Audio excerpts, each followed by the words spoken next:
Hi, it's Eleanor Curry here with the Commercial Lease Kickback, where every week I'm sharing some of my decade of experience as a commercial real estate agent and attorney to make sure you sign the best lease possible for your business.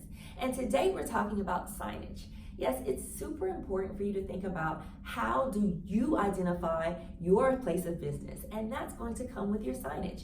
If you're in an office building, it's usually going to be with a directory or a plaque on your door, and if you're in a retail space, you may be thinking about something a lot larger, an LED sign to announce to the world you are there and you are open for business. So let's give some tips to how to make sure you really consider your signage in your commercial lease.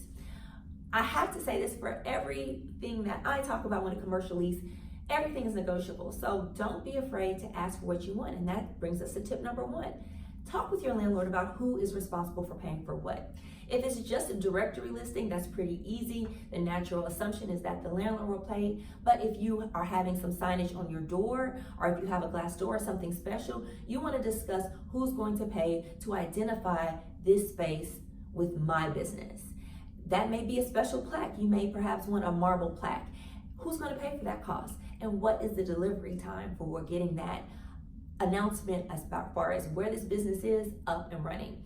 For retail space, it gets a little more complicated because these are LED signs and they can get very, very expensive. So you want to have that conversation. Perhaps you split the cost with your landlord. But whatever you're going to do, start the conversation and understand that it's all negotiable. Number two, think about pricing. These things can get very, very pricing. Perhaps there's a monument on the side of the retail space that you will be leasing from, and you want to have your sign included in that monument. How much does that cost? Is there a monthly rental fee for including your signage in that cost? Sometimes these fees can take you by surprise if you're not prepared for them, but be aware that that is frequently a different source of income for your landlord that is separate from your lease. So you want to begin the conversation and see if you can get some things included. So perhaps you have a year worth of the rental fees included in your lease for any monument you put.